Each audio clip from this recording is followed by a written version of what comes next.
One retired CIA operative living quietly on a remote border farm. 25 cartel soldiers sent to make an example of a defiant landowner.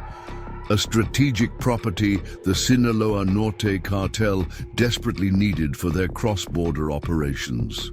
Miguel Reyes thought he was launching a simple intimidation mission against a stubborn American farmer. His men brought assault rifles, tactical gear, and enough firepower to overwhelm any civilian resistance. But they made one catastrophic mistake. They never checked the service record of the man they were about to confront. Robert Mitchell wasn't just a farmer.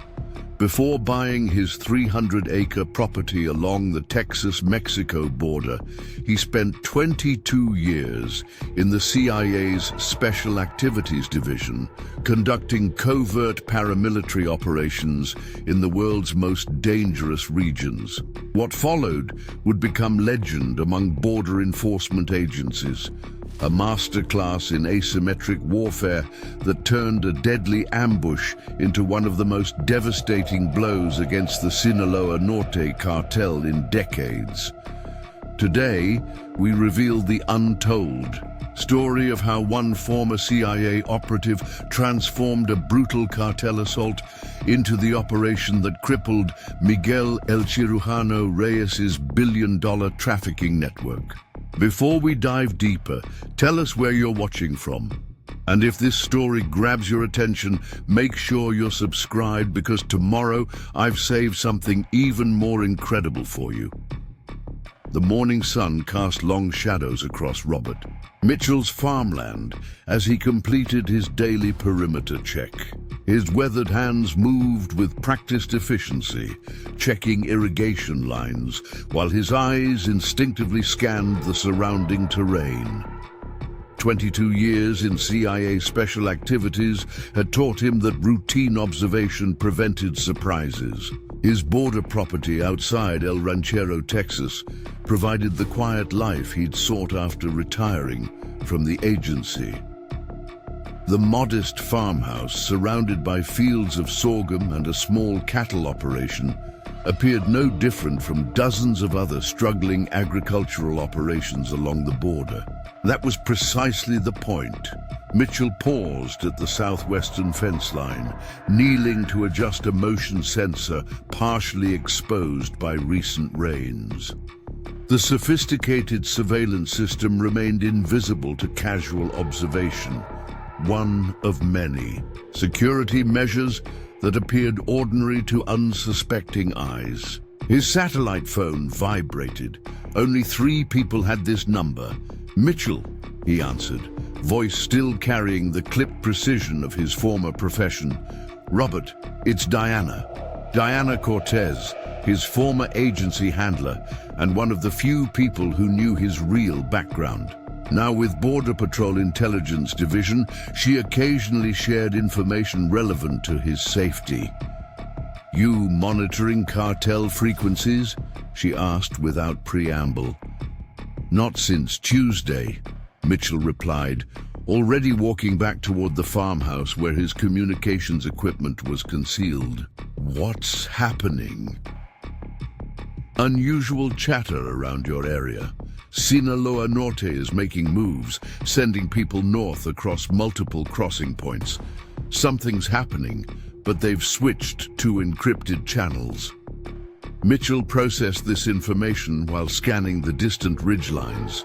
"Thanks for the heads up. I'll keep my eyes open." "Robert," her tone shifted, "this feels different.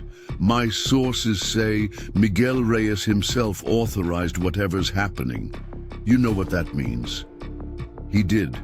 Miguel El Cirujano Reyes, the Sinaloa Norte's tactical commander, earned his nickname, the Surgeon, through precision operations and methodical violence. If he was involved personally, this wasn't routine smuggling.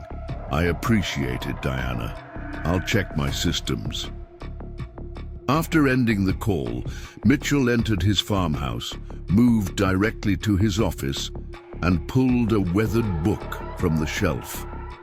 The false cover concealed a biometric scanner.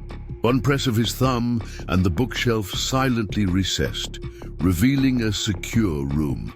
Unlike the modest farmhouse, the command center represented cutting-edge technology. Multiple monitors displaying perimeter camera feeds, thermal imaging, arrays and soil pressure sensors that detected movement across his property. The equipment reflected decades of intelligence tradecraft and connections that didn't disappear with retirement papers. Mitchell activated his signal intelligence platform designed to intercept and decode local communications.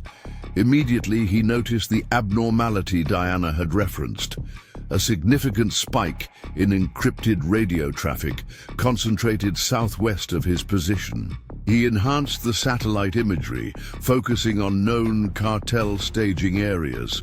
Movement, multiple vehicles converging approximately 7 miles from his property. Mitchell switched to his long-range cameras positioned on distant hills. The thermal signatures confirmed at least 4 vehicles with multiple occupants moving along rural routes toward the border region. Their formation suggested tactical training. This wasn't random. Their approach vector aimed directly toward his property. Mitchell had refused multiple offers to sell his strategically located farm over the past 2 years. The latest messenger, a seemingly friendly local businessman, had been clear about the consequences of continued refusal.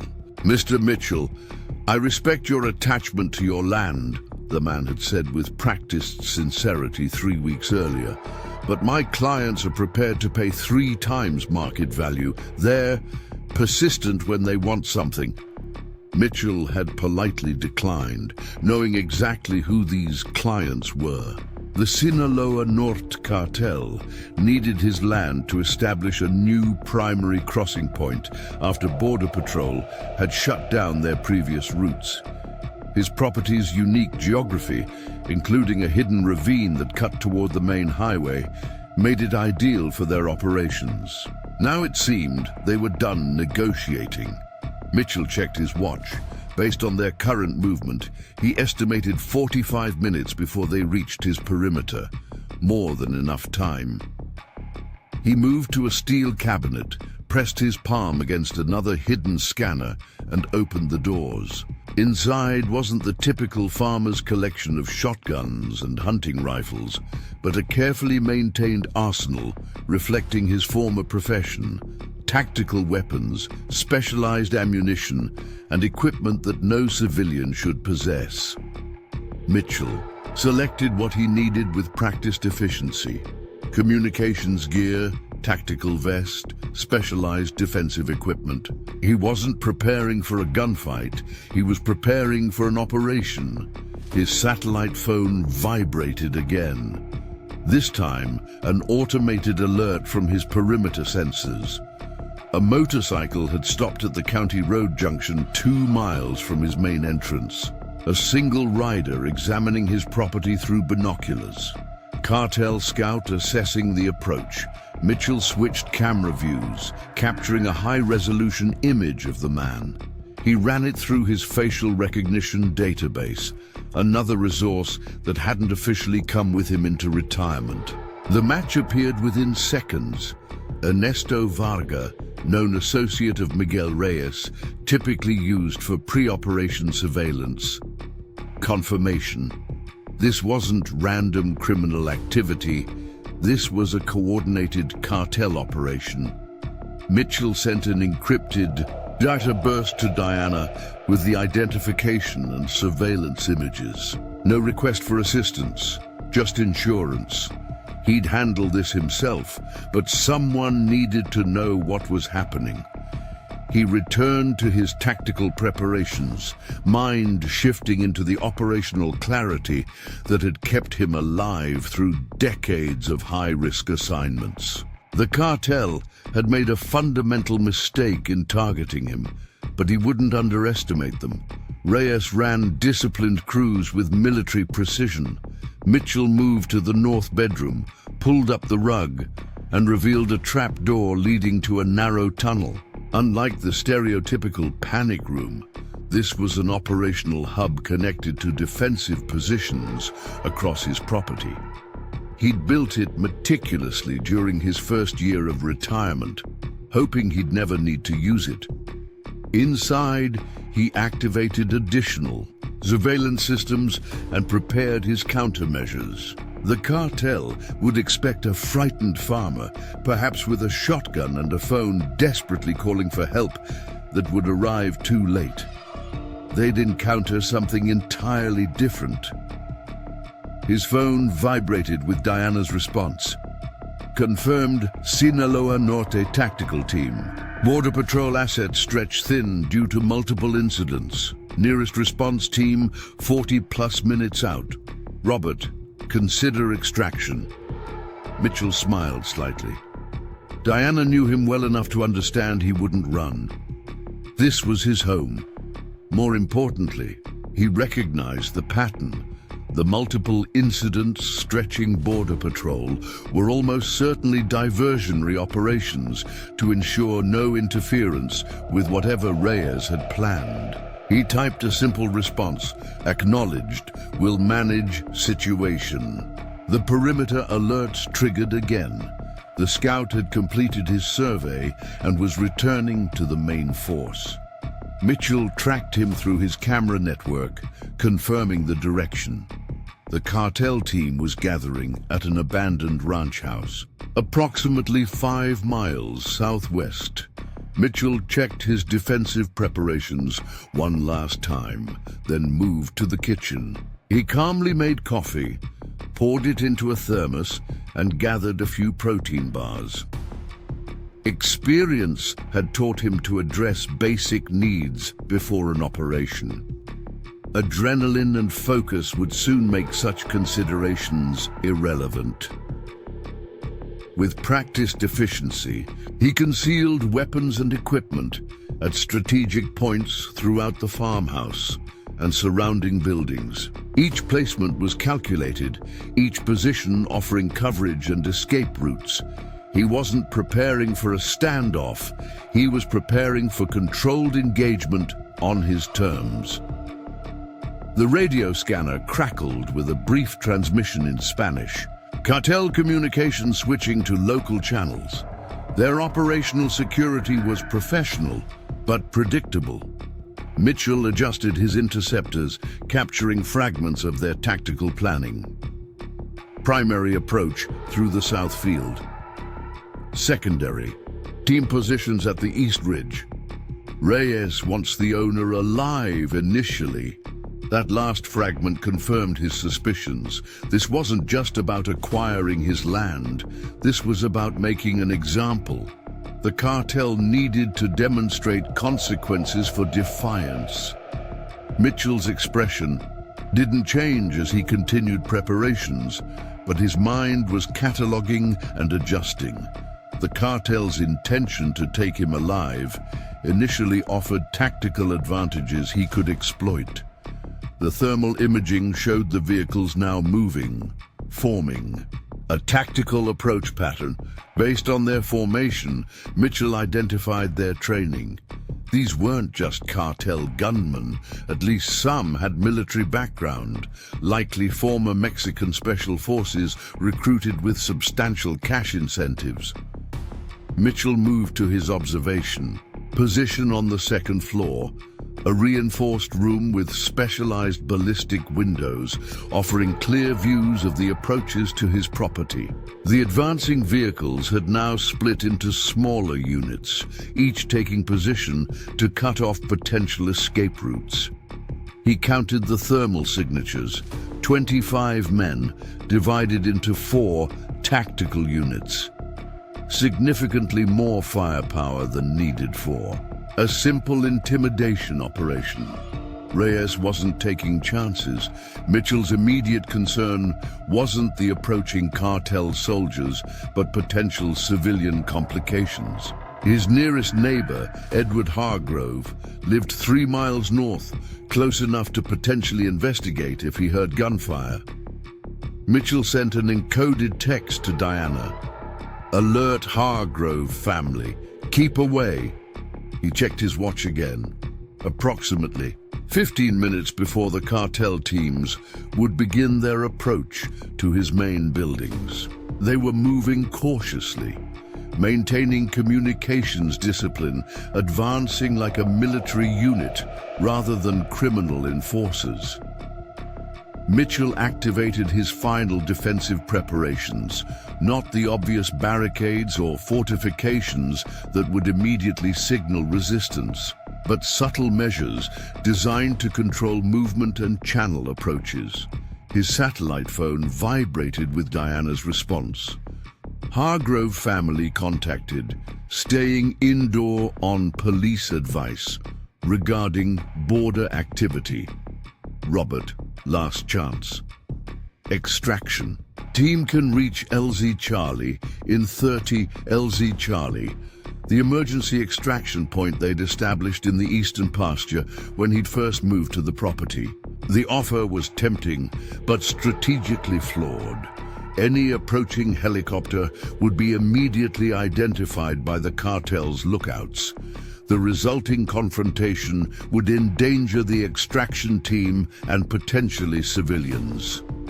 Negative, he replied, proceeding as planned. We'll contact when concluded. Diana's response was immediate. Understood. Godspeed. Mitchell put away the phone and made his final preparations. He wasn't a young man anymore. His 53 years carried the accumulated injuries and strain of his former profession.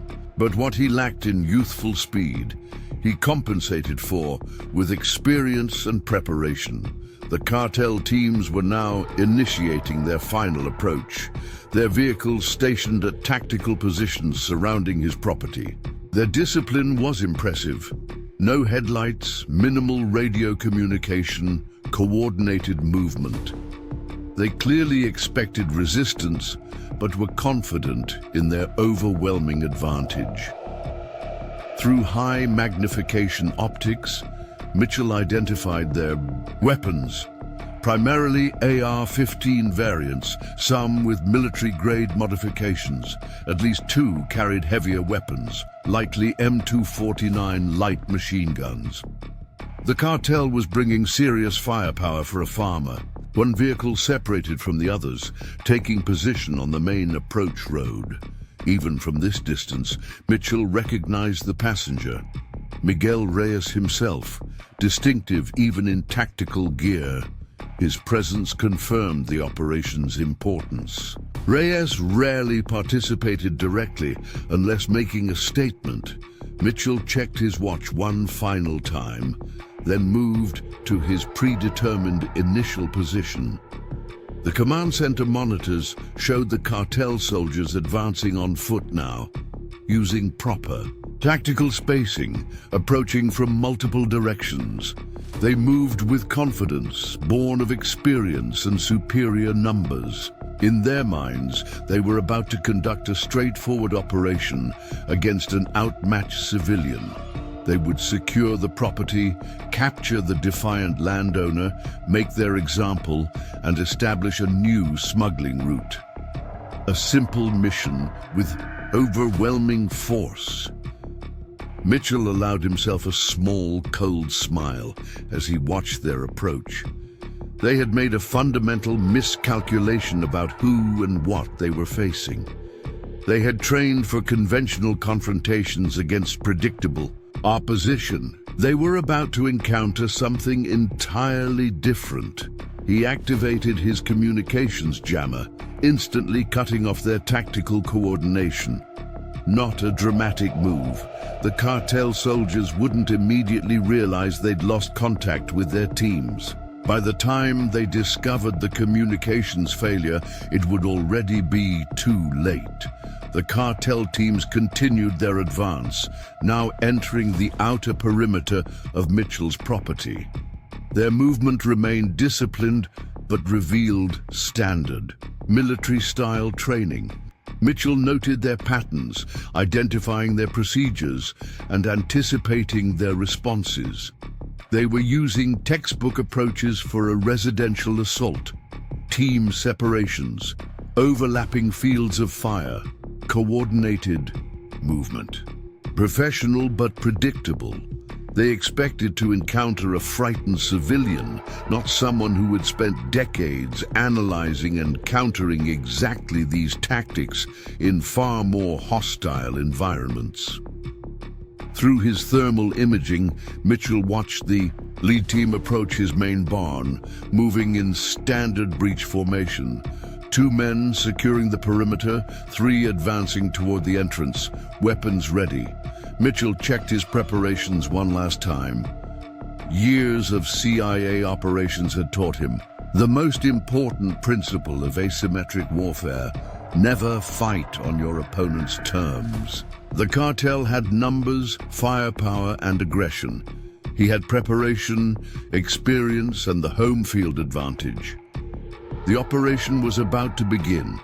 The cartel soldiers were moving into their final positions, preparing to launch their coordinated assault on what they believed was an ordinary farmhouse with an ordinary, if stubborn, farmer inside. What followed would become a textbook case studied by border enforcement agencies for years.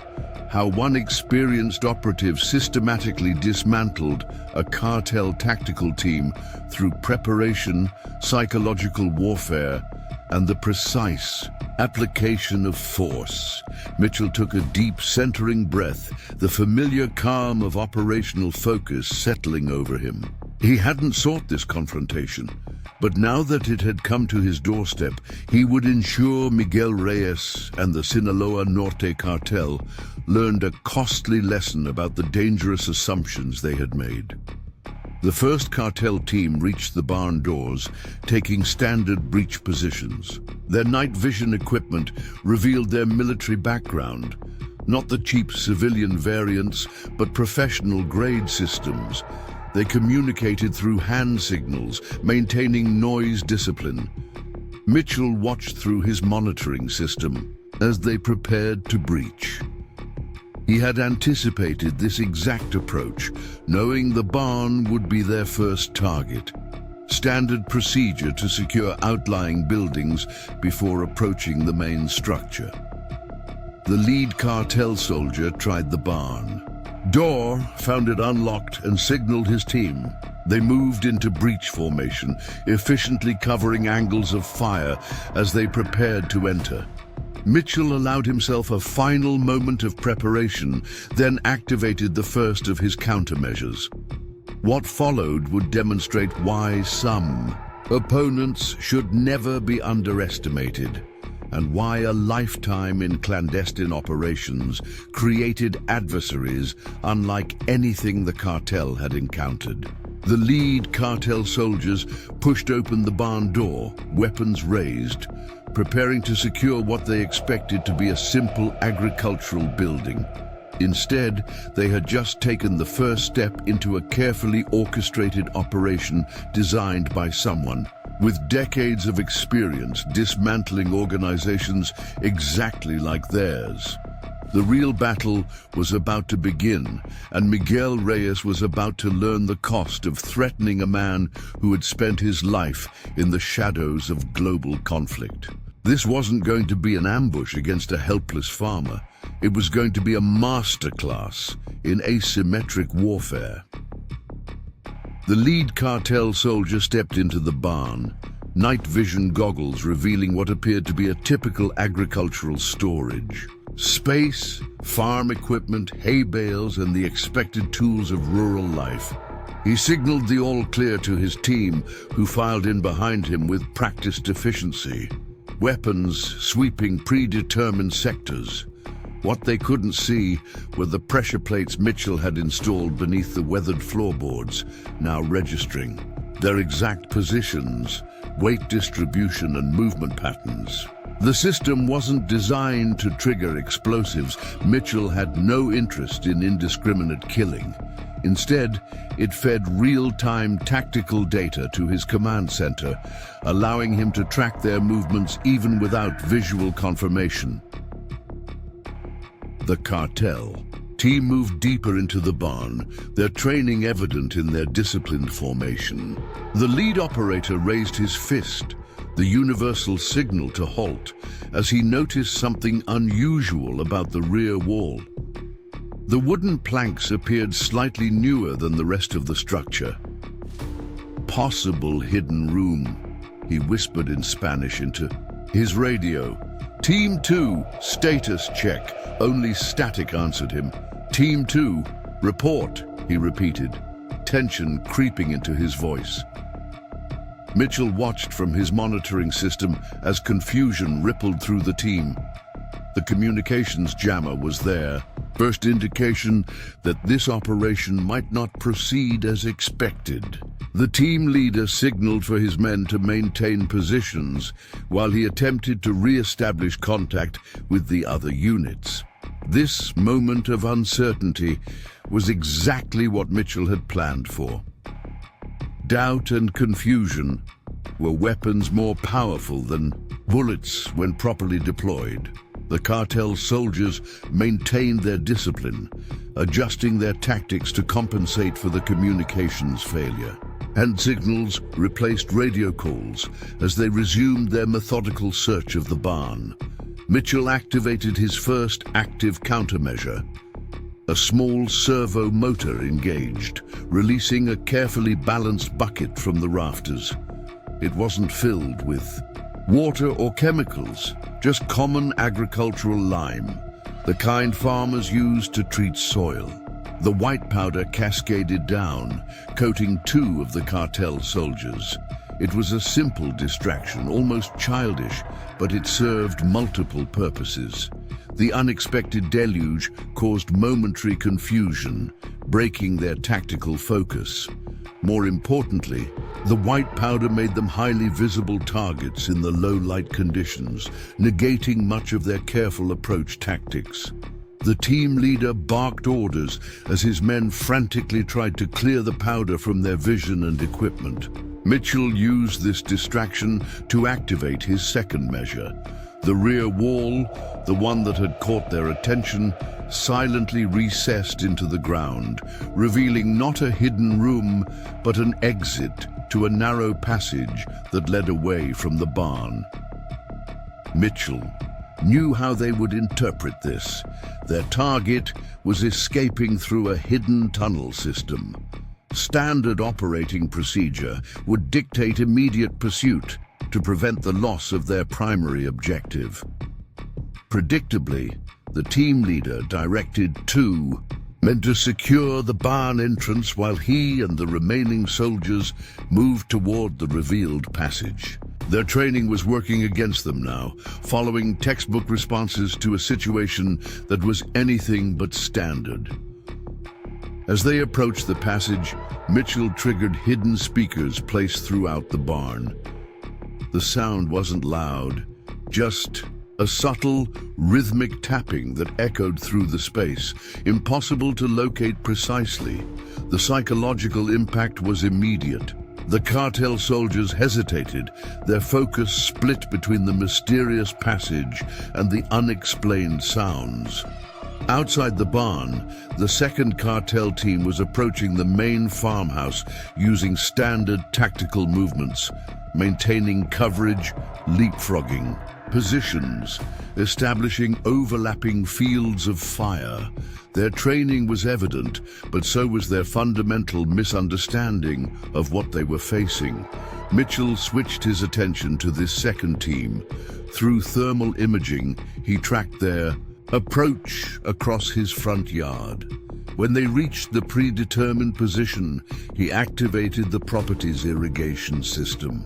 The sudden spray of water wasn't meant to harm them, merely to disrupt their careful advance, and more importantly, to make the ground beneath them significantly more muddy and difficult to navigate. The effect was immediate. Their smooth, tactical movement became awkward and noisy as boots sucked in and out of the suddenly soggy earth. Inside the barn, the first team had made their decision. The team leader and 2 soldiers entered the revealed passage while the remaining men secured the barn. Mitchell had anticipated this exact response. The passage appeared to lead away from the property, but actually circled back toward a storm cellar behind the main house. The cartel soldiers believed they were pursuing their fleeing target. In reality, Mitchell was channeling them precisely where he wanted them. The team in the tunnel moved cautiously, using their tactical lights to illuminate the earthen passageway. The confined space forced them into a vulnerable, single-file formation. Mitchell monitored their progress through hidden sensors, timing his next countermeasure. When they reached the midpoint of the tunnel, Mitchell activated small fans positioned at regular intervals. The fans didn't engage at full power, just enough to create a gentle breeze, carrying a fine mist of aerosolized melatonin, a natural sleep hormone. The concentration wasn't high enough to cause immediate unconsciousness, but it would induce steadily increasing drowsiness and reduced alertness over the next 15 minutes, more than enough time for Mitchell's purposes. Outside, the third cartel team had reached the equipment shed northeast of the main house. This four-man unit moved with greater caution. Having noticed the lack of communication from the first team, their weapons were raised, their movements deliberate. Mitchell allowed them to enter the shed without interference. Inside, they found what appeared to be a hastily abandoned workspace. Coffee mug still warm, chair overturned, as if someone had left in a hurry. A laptop computer sat open on the workbench, its screen displaying what looked like security camera feeds of the property. Now, team leader approached the computer cautiously. This apparent stroke of luck, access to the property's security system, was too convenient. He signaled one of his men forward, a specialist in electronic security. The specialist examined the laptop without touching it, looking for obvious traps. Finding none, he carefully moved the cursor. The screen immediately changed, displaying a single video window, a recording of their own team entering the shed just moments earlier, taken from a camera they hadn't detected. Below the video, text appeared: four-man team in equipment shed. Former Mexican Army, Grupo Aeromóvil de Fuerzas Especiales. Team leader, Carlos Dominguez. Dishonorable discharge 2019 following corruption investigation. The effect was psychological devastation. Not only were they being watched, but their identities were known. The cartel team's confidence shattered as the specialist frantically backed away from the computer. Mitchell wasn't physically present in any of these locations. He remained in his command center, orchestrating his countermeasures with the precision of a conductor leading an orchestra. The cartel had brought 25 men to overwhelm a single farmer. That numerical advantage meant nothing against an opponent who had spent decades fighting asymmetric warfare against superior forces. The fourth cartel team, positioned on the ridge overlooking the property, reported the strange developments to Miguel Reyes, who remained in his vehicle at the property edge. The tactical commander's frustration was evident even through Mitchell's surveillance systems. "What do you mean, lost contact?" Reyes demanded. "They're in a fucking barn." The ridge team had no answers, only a growing sense that something was very wrong about this operation. Their vantage point allowed them to see the second team struggling through the muddy yard, and the third team's increasingly erratic movements around the equipment shed. Reyes made a decision. All teams converge on the main house. Now, forget the outlying buildings. Mitchell had anticipated this response too. When confronted with unexpected complications, centralization was a common tactical fallback. Bring all forces together, establish a secure position, and reassess. The Ridge team began their descent toward the main house, moving quickly now, tactical discipline giving way to growing urgency. Mitchell tracked their approach, timing his next move carefully. The team that had entered the tunnel was now experiencing the effects of the aerosolized melatonin. Their movements had slowed, their tactical awareness dulled. They'd reached the end of the passage, emerging into the storm. Cellar behind the house, but their combat effectiveness was significantly degraded. Mitchell focused on the teams converging on his farmhouse. This was the critical phase of his operation. So far, he had used only non-lethal countermeasures, focused on confusion, disorientation, and psychological impact. That was about to change. The second team, having struggled through the muddy yard, reached the front porch of the farmhouse. They stacked up beside the door, preparing for a standard breach and clear operation. The team leader counted down with hand signals. 3, 2, 1. The door wasn't locked. It swung open easily, revealing a typical farmhouse interior, dimly lit and apparently empty.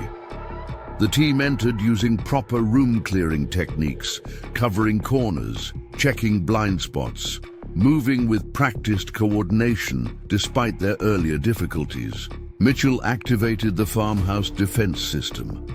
Not the theatrical automated weapons or elaborate traps of Hollywood fiction, but a series of practical countermeasures designed by someone with intimate knowledge of close-quarters battle. First, the light. Hidden LED panels activated, flooding the room with disorienting strobe effects specifically designed to counter night vision equipment. The Cartel soldiers' enhanced vision became an instant liability, forcing them to rip off their goggles while blinking against sudden blindness. Next, sound. Directional speakers emitted specific frequency patterns, not deafening, but precisely calibrated to induce disorientation and vertigo. The combination of strobing lights and disorienting sound patterns was devastatingly effective against men trying to maintain tactical awareness in an unfamiliar environment. The second team faltered, their coordinated movement dissolving into individual struggles against their compromised senses. Mitchell had created conditions that nullified their training and equipment advantages without firing a single shot. Outside, the Ridge team had reached the yard, witnessing the confusion through the farmhouse windows. Their team leader made a crucial error, directing his men to rush the house to support their compromised comrades. In their haste, they missed. The thin wires Mitchell had strung across likely approach paths, not high enough to cause injury, just sufficient to trip running men. 3 of the 4-man team went down hard, sprawling into the same mud that had hampered the second team. Not seriously injured, but disoriented and separated, their tactical formation shattered. Inside the equipment shed, the third team had recovered from their initial shock and were now attempting to use the laptop to understand what they were facing. The specialist had cautiously begun exploring the computer's contents, discovering files that seemed to contain detailed information about cartel operations well beyond this single farm incursion. "This isn't right," he muttered to his team leader. "This looks like intelligence data, professional collection and analysis." Before the team leader could respond, the laptop screen changed again, displaying a countdown timer. 30 seconds. The team didn't wait to discover what would happen when the countdown reached 0. They abandoned the shed immediately, scrambling outside just as hidden sprinklers activated, dousing the shed's interior with water. There was no explosion, no fire, just water damaging the equipment they'd left behind in their panic.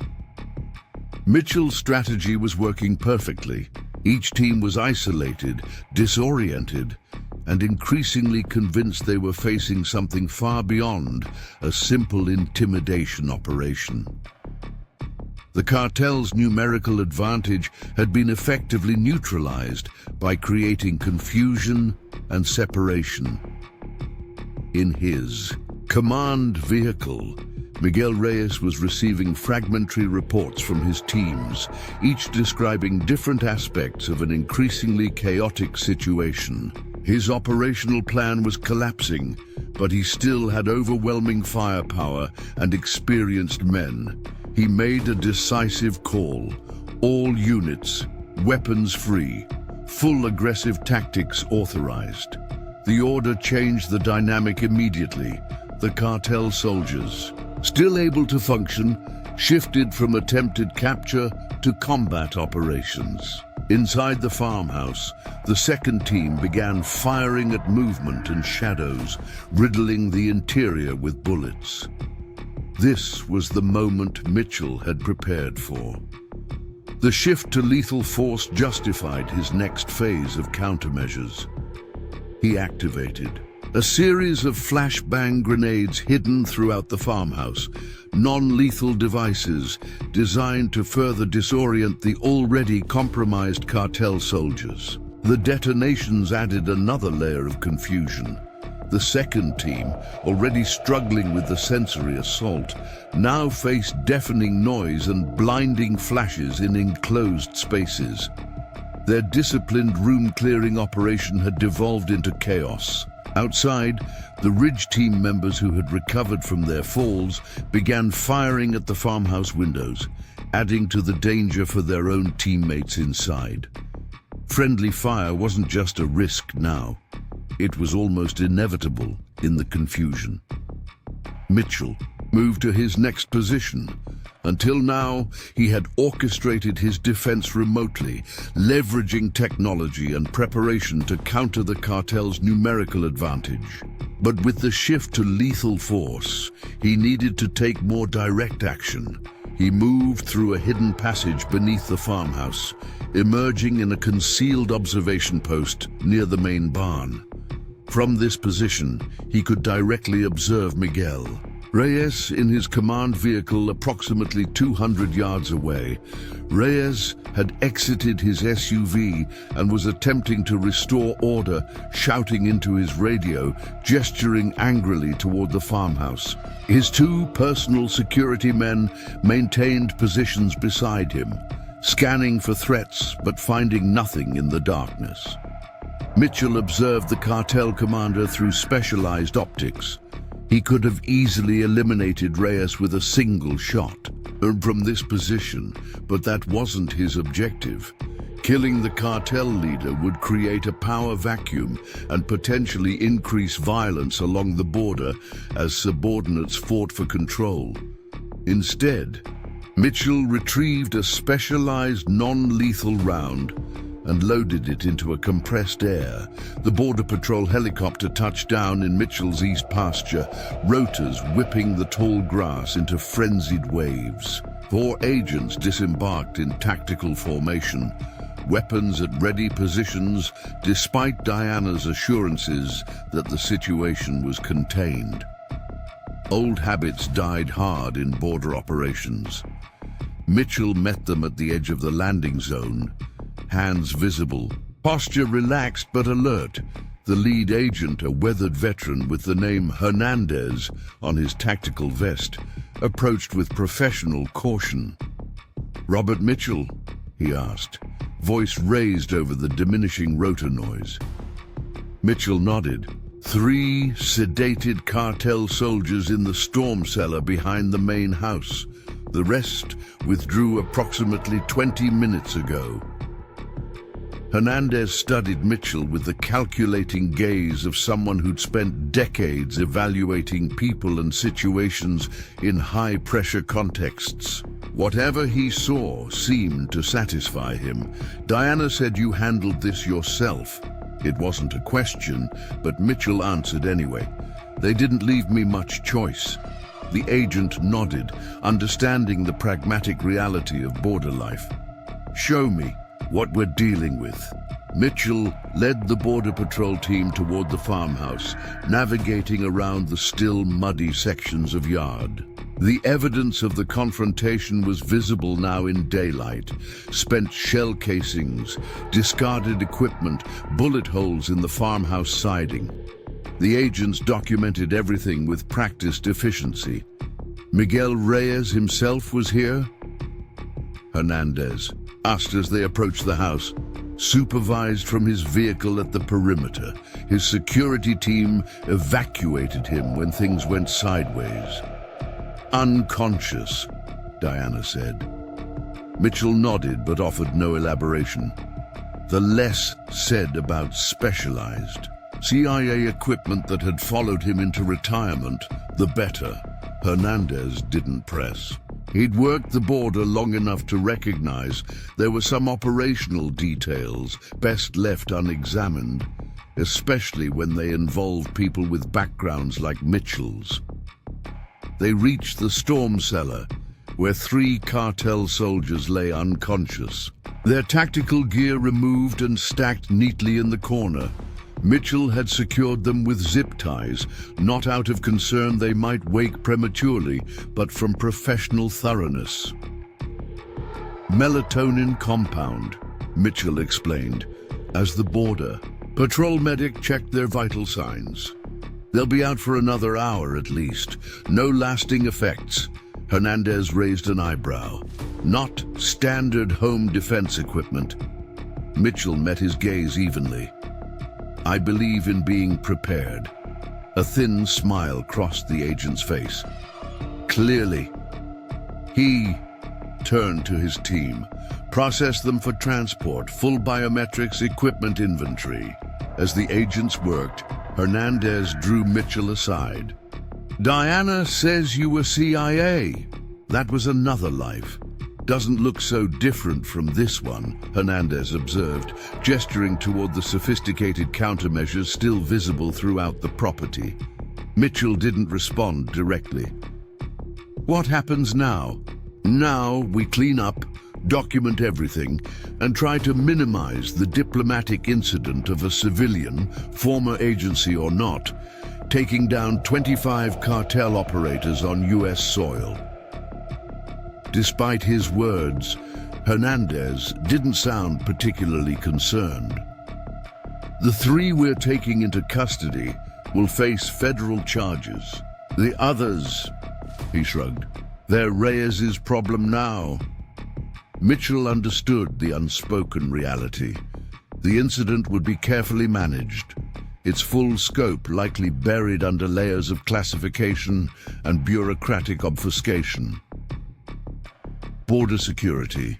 Operations involving cartels were politically sensitive, especially when they revealed how deeply cartel influence had penetrated into U.S. territory.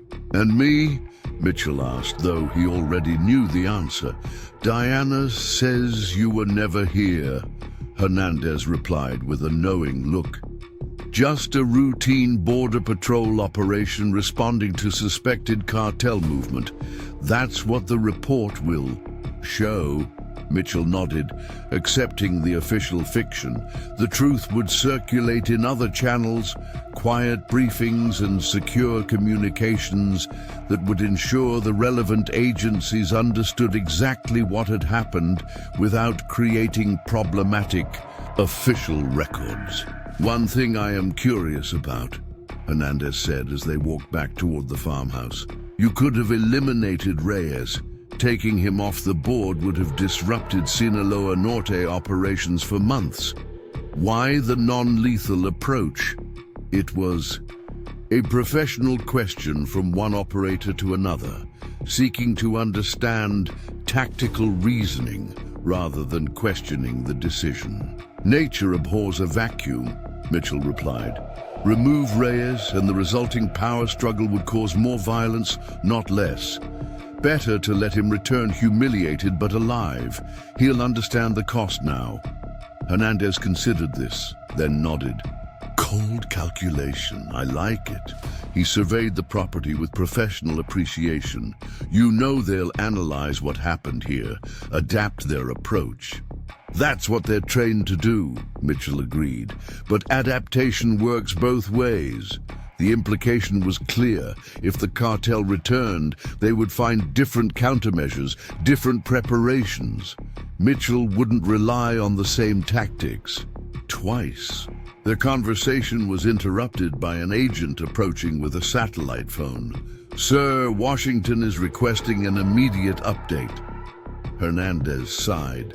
"Politics begins." He turned to Mitchell. "We'll need a detailed statement, but Diana has arranged for you to provide it directly to her rather than through normal channels."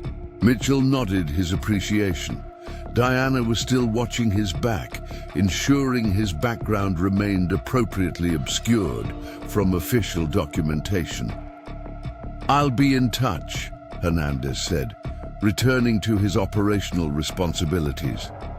Mitchell watched as the Border Patrol team methodically processed the scene, cataloging evidence, securing the unconscious cartel soldiers for transport. The helicopter would return shortly to evacuate them, delivering the captured operators to a secure federal facility for interrogation and processing.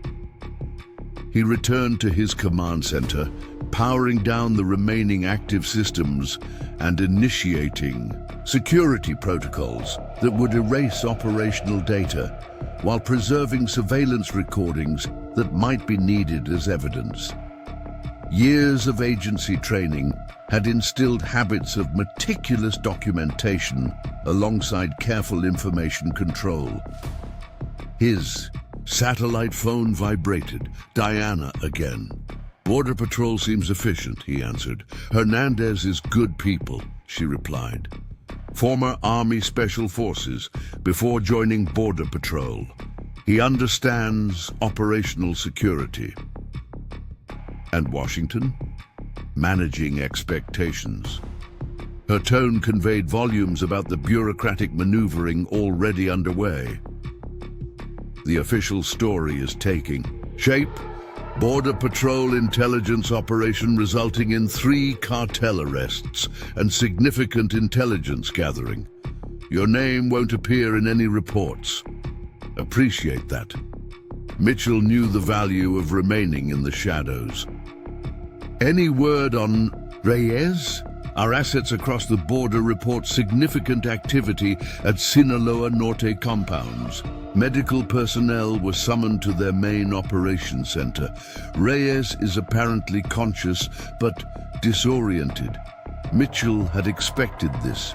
The specialized sedative was designed to leave lingering confusion, a feature, not a bug, when dealing with high-value targets who needed to be questioned before their mental defenses fully recovered. "He'll put it together eventually," Mitchell noted. "Yes, but the psychological impact remains." His men saw him collapse for no apparent reason. In cartel culture, that kind of vulnerability creates doubt. This too had been part of Mitchell's calculation. Cartels operated on perception as much as reality. Reyes's unexplained collapse would generate whispers, undermine confidence. The tactical commander who had seemed invincible now appeared vulnerable. "What about the intelligence they gathered?" Mitchell asked. "The laptop in the shed had some interesting files." "All disinformation," Diana confirmed. The Border Patrol tech team confirmed the files were accessed. If Sinaloa Norte acts on that intelligence, they'll be hitting empty locations and non-existent targets, Mitchell finished, creating friction with other cartels for no strategic gain. Exactly. Your little deception operation might cause more damage than taking Reyes out directly. Mitchell had designed the false intelligence carefully, including just enough verifiable facts to make the fabrications credible.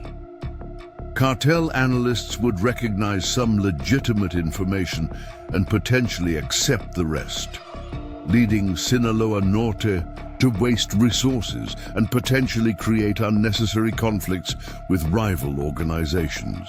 The three in custody, he asked, being processed now. Initial interrogation suggests they're already talking, trying to negotiate favorable treatment. They seem rattled by what happened. Mitchell wasn't surprised. Professional soldiers expected conventional resistance, return fire, defensive positions, perhaps even sophisticated security systems. What they had encountered instead was psychological warfare designed to create confusion and undermine confidence. That kind of experience left lasting impressions. "Keep me updated," he said. "Will do. And Robert, good work." The call ended, leaving Mitchell to continue his own cleanup operation. The property would need repairs: broken windows, bullet-riddled walls, damaged equipment. The physical reminders of the confrontation would linger for weeks, but he was already focusing on the next phase: enhanced security, new countermeasures, different defensive preparations. The cartel had made a fundamental mistake in targeting him, but Mitchell knew better than to assume they wouldn't adapt. If they returned, and that remained an open question, they would come with different tactics, better intelligence, more sophisticated approach. Professional adaptation was the foundation of survival in both intelligence operations and cartel warfare. The sun climbed higher as Mitchell systematically restored his property to its deliberately mundane appearance. The sophisticated countermeasures were concealed, the command center secured behind its hidden entrance, the evidence of confrontation minimized wherever possible.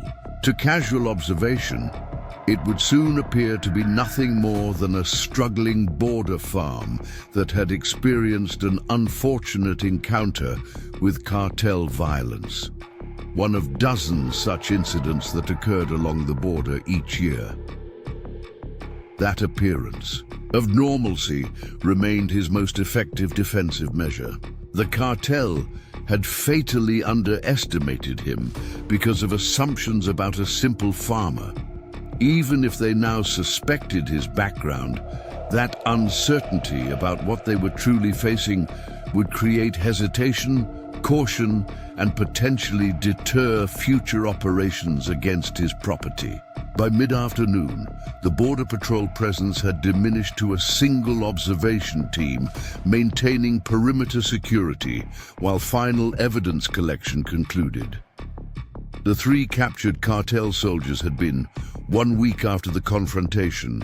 Mitchell's farm had returned to its deliberate appearance of normalcy. Bullet holes had been patched, broken windows replaced, and damaged equipment repaired. To casual observation, nothing distinguished the property from dozens of other struggling agricultural operations along the border. Behind this carefully maintained facade, significant changes had occurred. Mitchell had implemented enhanced security measures throughout the property, additional sensors buried at strategic approach points, upgraded surveillance systems with improved low-light capabilities, and modified defensive positions based on lessons learned during the cartel's assault. The morning sun cast familiar shadows across the land as Mitchell completed his perimeter check, a routine that provided both practical security benefits and the appearance of ordinary farm activities for anyone monitoring the property. His satellite phone vibrated in his pocket. Diana's daily update. Our assets confirm Vargas has established comprehensive surveillance on your property, she reported without preamble. 2 observation posts on the ridges to the south and west, rotating personnel every 12 hours. They're using military-grade optical equipment. Mitchell had already identified both positions through his own counter-surveillance measures. Any electronic surveillance? Signal intelligence detected multiple attempts to penetrate your communications. They're scanning for cellular and radio frequencies, trying to identify your security systems.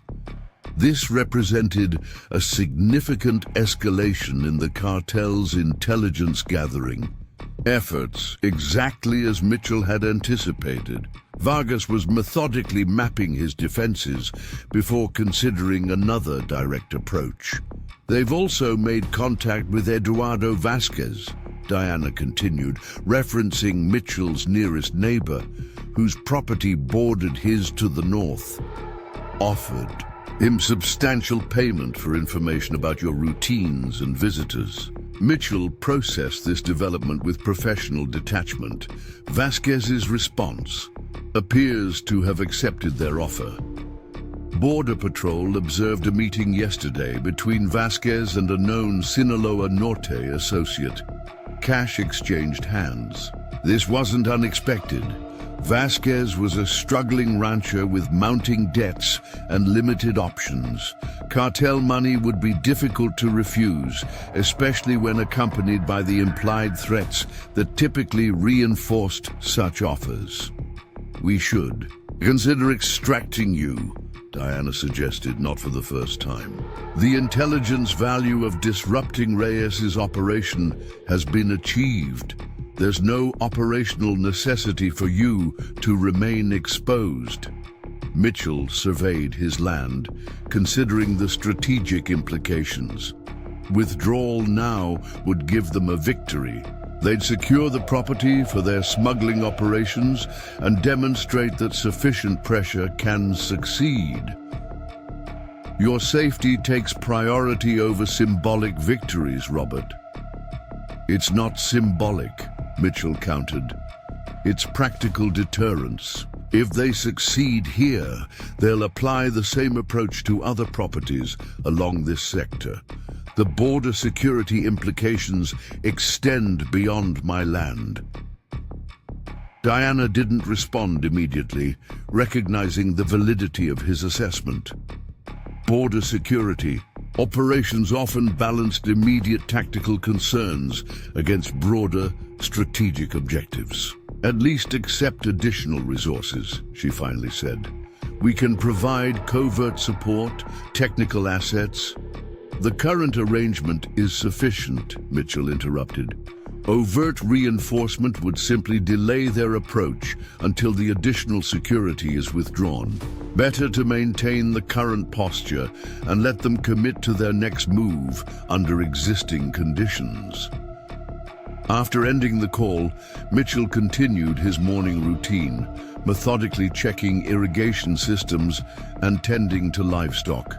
Activities that maintained his cover as a simple farmer while providing opportunities to survey his property without obvious security movements. Through high-powered optics concealed in an ordinary-looking weather station, he observed the cartel surveillance position on the southern ridge. Two operators maintaining watch, using camouflage and natural features for concealment. Their discipline was professional, their equipment sophisticated. This wasn't the haphazard observation of criminal enforcers, but the methodical surveillance of trained personnel with military background. Mitchell neither acknowledged their presence nor took obvious countermeasures. Let them watch. Let them document his seemingly ordinary routines and apparent vulnerability. Their observations would feed into Vargas's planning process, shaping assumptions that Mitchell could exploit when the cartel eventually committed to their next approach. By mid-afternoon, Mitchell had completed his visible farm activities and returned to his command center to review the latest intelligence. Border Patrol had provided satellite imagery showing increased activity at Sinaloa Norte compounds across the border. Vehicles moving between facilities, personnel gathering at training areas, equipment being transferred between locations. Vargas was mobilizing resources, though whether for operations targeting Mitchell's property or other cartel activities remained unclear. His satellite phone vibrated again, an unscheduled call from Diana suggesting urgent developments. "We've intercepted communications you need to hear about immediately," she said, tension evident in her voice. "Vargas has accelerated his timeline. They're planning to move against your property within the next 48 hours. Mitchell processed this information, maintaining operational calm. Catalyst? Pressure from above. Apparently, the cartel leadership is unhappy with the delay in securing new smuggling routes. They've set specific deadlines for establishing the corridor through your sector. This changed the operational dynamics significantly. Rushed planning increased the likelihood of mistakes, but also meant less time for Mitchell to prepare additional countermeasures. Approach vector? Still being finalized, but communications suggest a multi-directional assault rather than the sequential approach Reyes used. They've specifically referenced the need to overwhelm all defensive positions simultaneously, rather than allowing you to focus on individual threats. A sound tactical adjustment based on their previous experience. Vargas was learning, adapting his approach to account for the failures of the earlier operation. Numbers? Mitchell asked. Significantly larger force than before. Communications reference full operational commitment. Based on their regional capabilities, that could mean 40-50 personnel with enhanced equipment, nearly double the previous assault force, a substantial escalation that reflected both the strategic importance of the smuggling route and Vargas's determination to avoid another embarrassing failure. They're also bringing in specialists, Diana continued, former Mexican military engineers with expertise in security systems. They're specifically tasked with identifying and neutralizing your surveillance and defensive measures. Mitchell had anticipated this evolution. Cartel operations increasingly incorporated specialized military skills, particularly when facing sophisticated opposition. The inclusion of dedicated counter-security personnel represented a significant adaptation to the unexpected resistance they had encountered. Time frame. Intelligence suggests final preparations tonight. Movement beginning before dawn tomorrow. They want to approach under darkness, but complete the operation in early morning hours to allow maximum time for establishing control before nightfall. This time frame allowed limited opportunity for additional preparations. But Mitchell had already implemented most of his enhanced defensive measures immediately following the first confrontation. His primary task now was adjusting tactical plans to account for the cartel's adapted approach. "Keep me updated on any changes to their operational planning," he said, "especially if they modify their approach vectors or timeline." After ending the call, Mitchell moved with practiced efficiency through his final defensive preparations. Unlike the previous confrontation, where he had focused on confusion and psychological impact, this situation would likely require more direct countermeasures given the cartel's enhanced numbers and specialized personnel. He accessed a hidden storage area beneath the barn floor, retrieving equipment that had not been necessary during the first encounter, specialized defensive devices developed for agency operations in non-permissive environments, designed to counter numerically superior forces without causing catastrophic casualties. By early evening, Mitchell had completed his enhanced preparations, implementing layered defensive measures designed to counter the cartel's adapted approach. Their likely strategy: simultaneous pressure from multiple directions was tactically sound, but created its own vulnerabilities that Mitchell could exploit through careful preparation and precise countermeasures. His satellite phone vibrated again as darkness settled over the property. Diana again. Satellite imagery confirms movement at staging areas across the border, she reported. Multiple vehicles, personnel gathering. They appear to be conducting final briefings and equipment checks. This aligned with the intelligence timeline. The cartel forces were preparing for pre-dawn movement, likely crossing the border through unmonitored areas before approaching Mitchell's property from multiple directions. Border patrol status, he asked. Assets are positioned to observe, but not interfere initially, Diana replied. Standard patrols have been subtly redirected away from your immediate area to prevent early detection of the cartel approach. Reaction forces are on standby, prepared to respond once the operation is underway. This arrangement preserved the operational dynamics Mitchell had requested, allowing the cartel to commit fully to their approach before law enforcement intervention, maximizing the instructive impact of their inevitable failure. Estimated border crossing? He asked. Intelligence suggests 3 primary crossing points, all unmonitored areas, approximately 10 to 15 miles south of your position.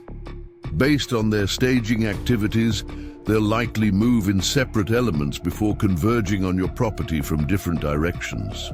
Mitchell processed this information, making final adjustments to his defensive preparations.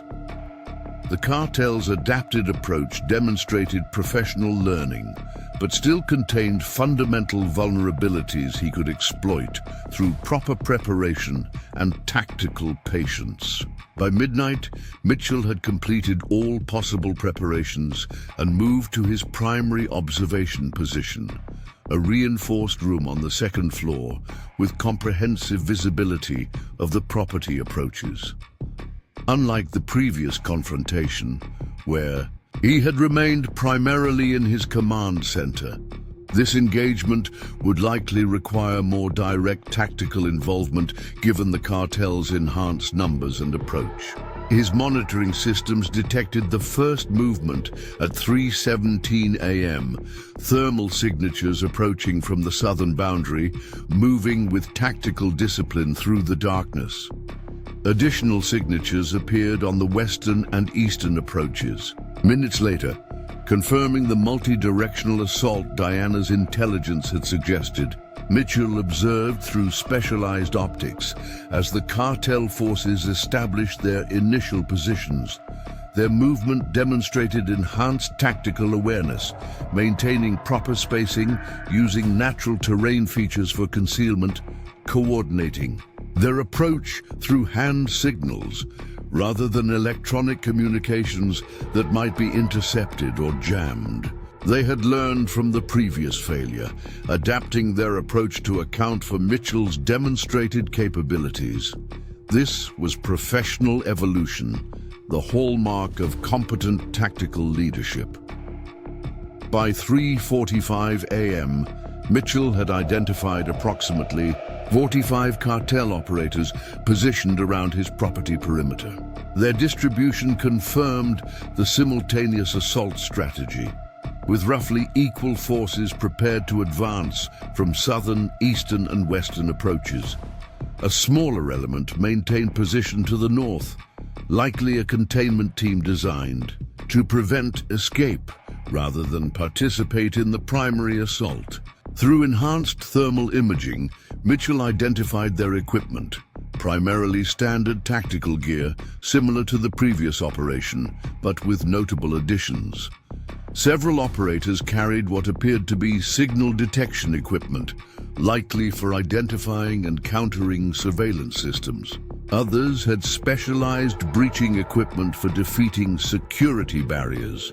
Most significantly, Mitchell identified Antonio Vargas himself, maintaining command position in a concealed location approximately 400 yards south of the property boundary. Unlike Reyes, who had remained in his vehicle during the previous operation, Vargas had established a proper tactical command post with communications equipment and observation capabilities. This reflected his more professional military background and suggested more direct operational control over the assault forces. At 4:02 a.m., the cartel forces began their final positioning, moving to assault launch points approximately 200 yards from the property buildings. Their movement maintained tactical discipline, synchronized, controlled, minimizing exposure while establishing optimal assault positions. Mitchell allowed this positioning to continue without interference, gathering intelligence on their approach patterns while allowing them to commit fully to their operational plan. Premature countermeasures would simply cause tactical adjustment, rather than the comprehensive failure needed to create lasting deterrence.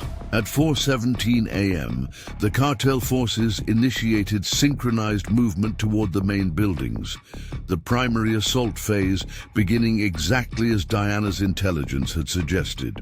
3 separate elements advancing simultaneously from different directions, maintaining tactical formation, while converging on the farmhouse, barn, and equipment sheds. Mitchell activated his first countermeasure, not the overt defensive systems they likely expected, but a subtle adjustment to his property's security profile. The minimal exterior lighting, which had remained consistent throughout the night, suddenly extinguished completely, plunging the property into absolute darkness. This simple change created immediate tactical complications for the advancing forces. Despite their night vision equipment, the sudden transition from minimal ambient light to complete darkness required momentary adjustment, disrupting their carefully coordinated movement without revealing defensive positions or capabilities. The cartel forces paused briefly, then continued their advance with slightly degraded coordination. Their training was evident in their rapid adaptation to the changed conditions, but the momentary disruption had created small gaps in their previously synchronized movement. Vulnerabilities Mitchell could exploit in subsequent defensive phases. At 4:23 a.m., the southern element reached the outer perimeter of the built-up area, approaching the equipment sheds with tactical discipline. Mitchell observed through thermal imaging as their specialized counter-security personnel moved slightly ahead of the main element, using handheld detection equipment to identify potential surveillance systems or defensive measures. This represented significant adaptation from their previous approach, demonstrating Vargas's more sophisticated tactical planning. Rather than triggering defensive measures through direct approach, they were attempting to identify and neutralize Mitchell's security systems before the main assault forces entered potential engagement areas. Mitchell activated his second countermeasure sequence, a series of specialized devices placed at strategic locations throughout the property. Unlike conventional security measures that relied on obvious barriers or alarms, these devices generated localized electromagnetic interference, disrupting the cartel's detection equipment without revealing defensive positions. The effect was immediately visible through thermal imaging. The counter-security personnel stopped abruptly, examining their suddenly malfunctioning equipment with evident confusion. Their hand signals to the main element indicated technical problems, creating hesitation in the southern approach. Simultaneously, the eastern and western elements continued their advance, unaware of the complications affecting the southern team. This created the tactical desynchronization Mitchell had intended, breaking the carefully coordinated simultaneous pressure that formed the core of Vargas's adapted strategy. At Vargas's command position, increased activity suggested tactical adjustments being communicated to the assault teams. Mitchell observed as runners were dispatched to the eastern and western elements, likely carrying updated instructions to compensate for the southern team's technical difficulties. This represented the first fracture in their operational cohesion, not catastrophic, but a significant deviation from their carefully planned approach. The cartel forces were already being forced to adapt reactively rather than executing their predetermined plan, exactly the vulnerability Mitchell had intended to create through his initial countermeasures. By 4:31 a.m., the eastern and western elements had reached the outer farm buildings, while the southern element remained delayed by technical complications. Mitchell observed through thermal imaging as specialized operators examined the barn and equipment sheds for potential defensive measures before signaling the main assault teams to proceed. Their caution reflected lessons learned from the previous operation, where Mitchell's countermeasures had created confusion and separated cartel elements. This time, they were proceeding with methodical discipline, carefully examining each structure before commitment. Mitchell allowed this process to continue without interference, gathering intelligence on their tactical procedures while permitting them to commit more fully to the operation. Premature defensive activation would simply cause withdrawal and reassessment rather than the comprehensive tactical failure needed to create lasting deterrence. At 4:42 a.m., the eastern element initiated their planned breach of the main farmhouse using practiced tactical procedures. Their formation demonstrated professional training, proper security positioning, breaching specialists forward, assault. Teams prepared for immediate entry once access was secured. Mitchell activated his third countermeasure sequence as the eastern element reached the farmhouse porch. Unlike the previous confrontation, where he had used disorienting lights and sounds, this defensive measure was more specifically tailored to their adapted approach. Hidden directional speakers embedded throughout the property activated simultaneously, broadcasting a precise audio recording, Vargas's voice issuing specific tactical commands that contradicted the actual operation underway. All units withdraw immediately. Security compromised. Repeat, all units withdraw to secondary positions. The impact was immediate and profound. The eastern element halted in confusion, their tactical cohesion disrupted by apparent instructions from their commander to abort the operation. The western element showed similar hesitation, operators looking toward Vargas's command position for confirmation. At the southern perimeter, the already delayed element began actual withdrawal, interpreting the apparent command as confirmation of their technical difficulties. Their movement created additional confusion as other elements observed their retreat without understanding the catalyst. In his command position, Vargas responded with immediate counter-communications, attempting to override the false instructions and restore operational control. Mitchell observed increased activity around the command post as Vargas and his communications specialists worked to re-establish tactical cohesion through authenticated channels. This represented a critical vulnerability in their operational structure, reliance on centralized command and control rather than distributed decision-making. By targeting this specific aspect of their tactical approach, Mitchell had created confusion and hesitation without revealing defensive capabilities or positions. By 4:51 a.m., Vargas had managed to partially restore operational control, using runners and visual signals to countermand the false audio commands. the eastern and western elements resumed their approach, though with visibly degraded coordination and increased caution. The southern element remained in disarray, some operators returning to their assigned positions, while others maintained defensive posture, uncertain which instructions to follow. Mitchell observed these developments with professional detachment, noting the specific weaknesses in their command structure and tactical discipline. The cartel forces were attempting to adapt to unexpected complications, but their responses revealed the limits of their training and operational flexibility.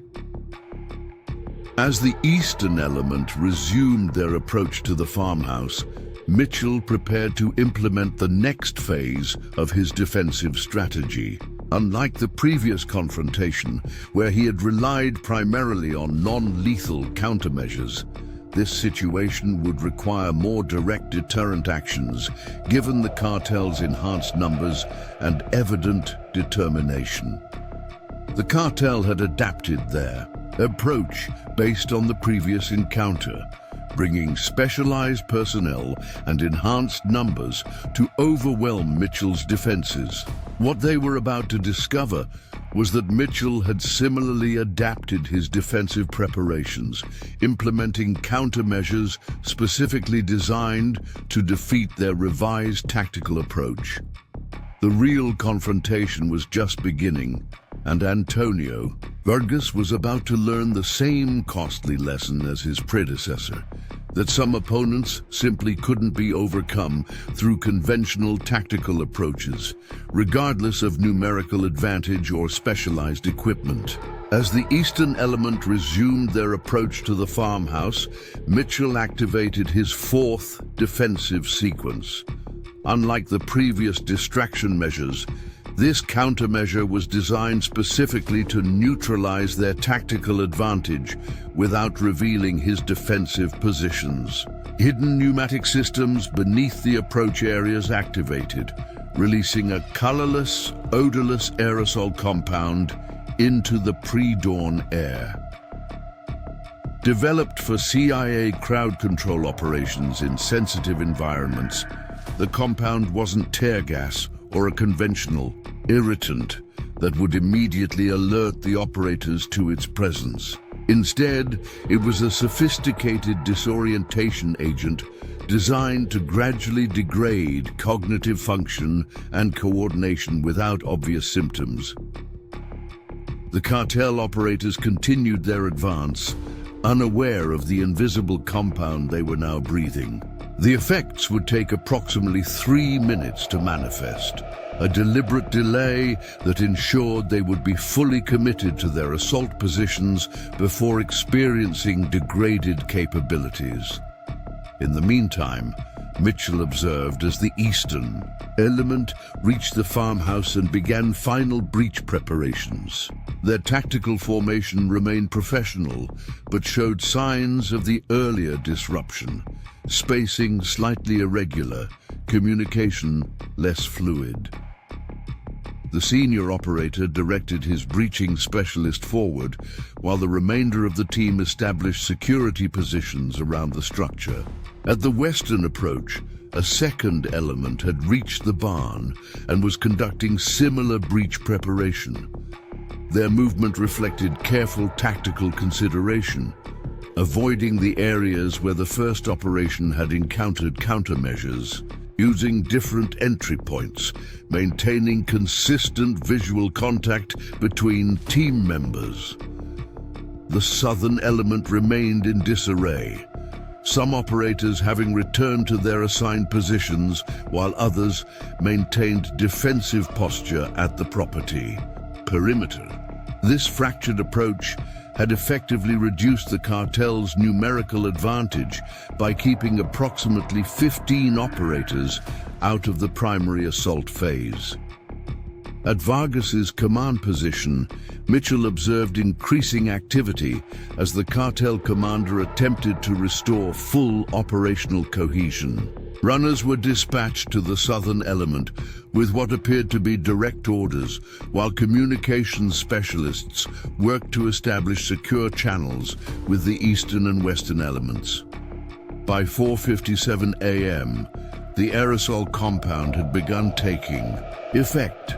Through thermal imaging, Mitchell observed subtle changes in the eastern element's movement patterns, slight hesitation in previously fluid motions, occasional balance adjustments, operators shaking their heads as if to clear vision. The western element showed similar symptoms, though less pronounced, suggesting variable distribution of the compound based on wind patterns and proximity to release points. The breaching specialist at the farmhouse door paused in his preparations. Visibly disoriented, he stepped back, consulting with his team leader, who examined the door frame with obvious confusion. Their movements had become less coordinated, their tactical awareness noticeably degraded. At the barn, the western element's breaching attempt had slowed significantly. Operators who had been moving with professional efficiency now demonstrated obvious difficulty maintaining focus on sequential tasks. One operator removed his tactical gloves, examining his hands with evident confusion before being redirected. By his team leader, Mitchell observed these effects with professional detachment. The compound wasn't designed for incapacitation, merely cognitive degradation, sufficient to disrupt coordinated tactical operations. The cartel forces could still function, but their effectiveness as a coordinated assault team was rapidly diminishing. At 5:03 a.m., the eastern element finally initiated their breach of the farmhouse, though with significantly degraded tactical efficiency. The door opened without resistance. Mitchell had deliberately left it unlocked, recognizing that physical barriers would merely be overcome and potentially reveal defensive preparations. The cartel operators entered using compromised room clearing procedures, their movement noticeably less coordinated than their initial approach. Mitchell activated his fifth countermeasure sequence as the eastern element entered the farmhouse. Unlike the disorienting strobes and sounds from the previous confrontation, this defensive measure was more subtle but equally effective. Hidden electromagnetic pulse generators activated throughout the structure, instantly disabling their communications. Equipment, tactical lighting, and electronic optical systems. The effect was immediate. The eastern element found themselves in near total darkness, their night vision equipment and tactical lights simultaneously disabled. Their disciplined room-clearing operation deteriorated into individual attempts to reorient in the unfamiliar environment, compounded by the cognitive effects of the aerosol compound. Simultaneously, the western element had succeeded in breaching the barn door, encountering similar electromagnetic countermeasures that disabled their equipment. Their tactical cohesion dissolved as operators attempted to adapt to the unexpected equipment failures, while already experiencing cognitive degradation from the aerosol compound. At 5:08 a.m., Mitchell observed a significant increase in activity at Vargas's command position. The cartel commander had clearly recognized that the operation was encountering unexpected complications across multiple fronts. Additional runners were dispatched to all elements, likely carrying revised instructions or extraction orders. Mitchell activated his sixth countermeasure sequence, a series of high-intensity ground lights concealed throughout the property. Unlike defensive illumination designed to blind or disorient, these lights activated at ground level, creating dramatic upward shadows that transformed ordinary farm equipment into ominous silhouettes. The psychological impact was specifically calibrated to enhance the cognitive confusion already affecting the cartel operators. The effect on the southern element was particularly pronounced.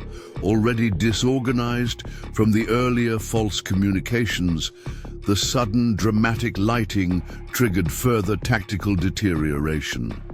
Several operators took defensive positions against perceived threats that were merely shadows, while others began uncoordinated withdrawal toward their approach routes. At the farmhouse, the eastern element had abandoned their room-clearing protocol entirely, consolidating into defensive positions within the structure.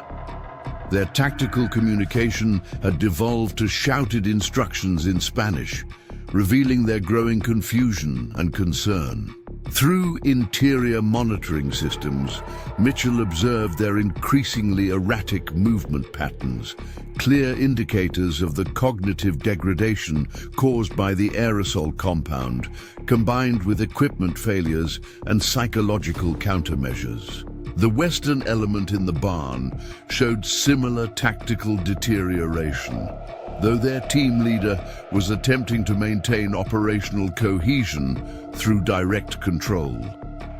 He had positioned his operators in a defensive perimeter, apparently recognizing that their assault capability had been compromised and focusing instead on security until further instructions could be received.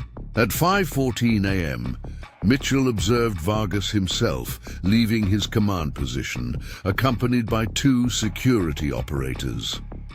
The cartel commander was moving toward the property with obvious urgency, likely attempting to personally assess the situation and restore operational control. This represented a significant deviation from standard cartel tactical procedure, where commanders typically remained in secure positions throughout operations. Mitchell allowed this approach to continue without interference, recognizing the strategic value of drawing the cartel leadership closer to the operational area. Vargas's personal involvement created opportunities for higher value intelligence collection and potentially more significant psychological impact from the operation's inevitable failure. By 5:19 a.m., Vargas had reached the southern property boundary, establishing a forward command position with direct visual observation of the operational area. His body language suggested growing frustration as he attempted to assess the deteriorating tactical situation and restore coordination between the separated elements. Mitchell activated his seventh countermeasure sequence, specialized directional audio systems that broadcast the sound of approaching helicopters from multiple vectors. The audio reproduction was sophisticated, including Doppler effects and accurate mechanical details that made it virtually indistinguishable from actual aircraft approach, particularly to operators already experiencing cognitive degradation. The response was immediate and pronounced. The scattered southern element began rapid withdrawal toward their vehicles, abandoning tactical discipline in favor of urgent extraction. At the farmhouse and barn, the eastern and western elements showed clear hesitation, operators looking skyward and to their team leaders for direction. At his forward command position, Vargas initially scanned the sky before recognizing the deception. He immediately attempted to counter the false impression, using his communications equipment to instruct his forces to maintain positions. However, The earlier electromagnetic countermeasures had compromised much of their communications capability, limiting his ability to restore operational control.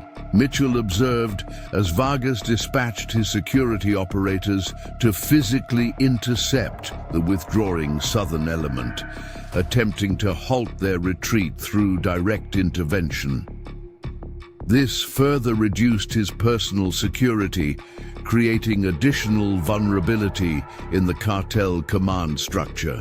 By 5:26 a.m., the operation had deteriorated beyond recovery. The southern element was in full withdrawal, abandoning equipment in their haste to reach their vehicles. The eastern element had begun uncoordinated extraction from the farmhouse, no longer maintaining tactical formation or security procedures. Only the western element in the barn maintained some semblance of operational discipline, establishing defensive positions while awaiting clear instructions. Vargas himself showed visible signs of the cognitive degradation effects as the aerosol compound reached his forward command position. His movements became less coordinated, his communication with nearby operators less fluid.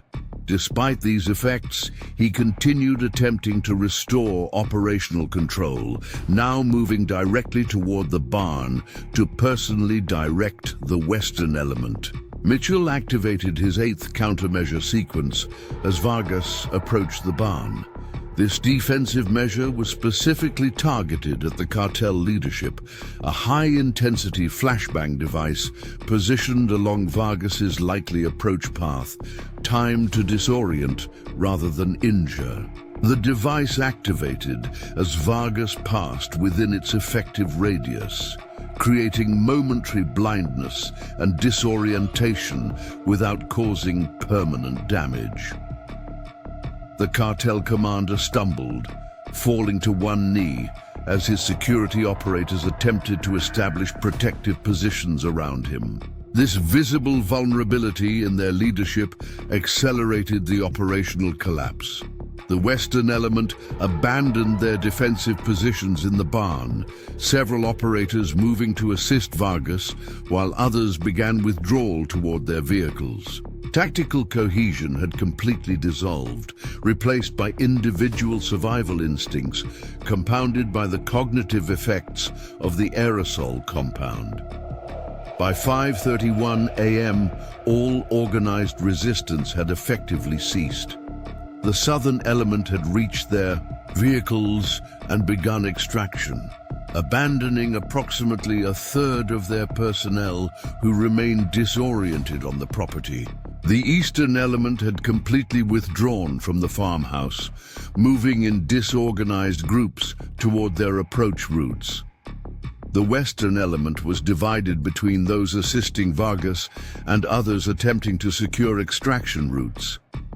Mitchell observed these developments without direct intervention, allowing the operational collapse to proceed without revealing his defensive positions or capabilities. The complete failure of their assault would create more significant psychological impact than any direct confrontation, particularly given Vargas's personal involvement and vulnerability. At 5:35 a.m., Vargas had recovered sufficiently from the flashbang to stand, though his movements remained uncoordinated.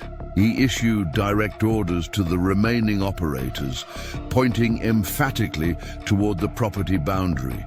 The instruction was clear even without audio monitoring. Full withdrawal, abandoning equipment if necessary, prioritizing personnel extraction over operational objectives. The remaining cartel forces began immediate compliance, no longer maintaining any pretense of tactical movement or security procedures.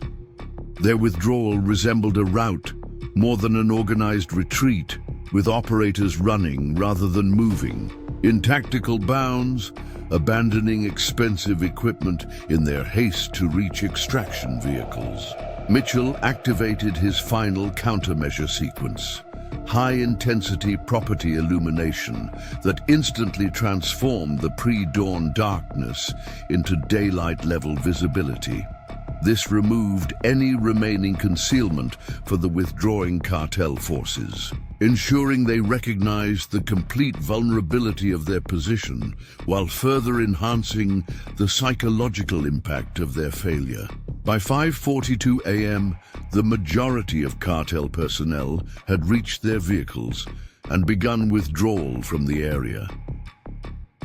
Only Vargas, and 2 weeks after the second failed cartel operation, Mitchell stood at the edge of his property, surveying the southern ridge where Vargas had established his command post. The landscape appeared unchanged to casual observation, just another border property with the expected agricultural features of the region. Yet everything had fundamentally shifted in ways invisible to anyone unfamiliar with the strategic dynamics of cartel operations. His satellite phone vibrated with Diana's morning update. Satellite imagery confirms Sinaloa Norte has established new staging areas approximately 23 miles east of your position, she reported. Ground assets verify construction of concealed loading facilities and surveillance posts consistent with preparation for sustained smuggling operations through that corridor. This confirmed the strategic reassessment Mitchell had anticipated. The cartel had abandoned attempts to secure his property in favor of establishing alternative routes requiring greater travel distance but presenting fewer operational challenges. Personnel transfers, he asked. Significant movement between compounds. Intelligence suggests Vargas has been permanently removed from operational command. Carlos Mendoza has assumed control of border operations, previously ran their Pacific corridor, known for conservative risk assessment and detailed cost-benefit analysis before committing resources. This leadership transition further validated the strategic victory. The cartel had replaced an aggressive tactical commander with an operations manager known for cautious resource allocation, a clear indication they were prioritizing operational reliability over territorial expansion. Any continued surveillance of my property, Mitchell asked. None detected. All observation posts have been abandoned, and signal intelligence shows no active monitoring of your sector. They appear to have completely redirected resources toward the eastern corridor. Mitchell processed this assessment with professional satisfaction. The comprehensive failure of two separate operations had created the optimal outcome: complete strategic withdrawal rather than tactical adjustment or escalation. The cartel had concluded that his property represented prohibitive operational costs, regardless of its strategic value. What about the captured personnel, he asked. 8 of the 11 have accepted cooperation agreements with federal authorities. They're providing substantial intelligence on Sinaloa Norte operations, including supply chains, communication protocols, and leadership structures. The other 3 maintain cartel loyalty but face extensive federal charges. This represented significant secondary impact beyond the immediate tactical victory. The psychological effect of comprehensive operational failure had fractured cartel discipline, turning experienced operators into intelligence assets that would create enduring disruption to operations well beyond Mitchell's immediate sector. Border Patrol assessment, he asked. They've adjusted patrol patterns to focus on the identified eastern corridor while maintaining periodic presence near your property. Agent Hernandez specifically requested assignment to your sector, apparently developed professional interest in your situation. Mitchell recognized the implications of this arrangement. Hernandez had demonstrated understanding of the operational dynamics without requiring explicit acknowledgements that would create problematic documentation. His continued involvement provided valuable official cover while preserving operational flexibility. Any indication of potential reprisal operations targeting me specifically? Mitchell asked, applying professional caution to the apparently favorable strategic situation. Nothing in current intelligence suggests personalized targeting beyond the property's strategic value, Diana replied. Cartel leadership appears to have categorized the operations as tactical failures rather than personal affronts requiring response. Their focus has shifted entirely to establishing the Eastern Corridor before competing organizations can secure the territory. This aligned with Mitchell's assessment of cartel operational psychology.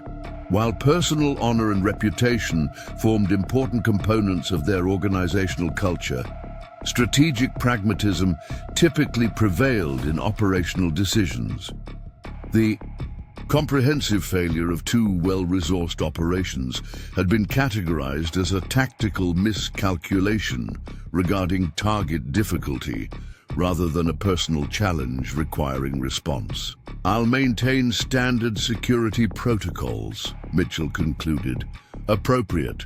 We'll continue monitoring for any changes in their strategic assessment, Diana acknowledged.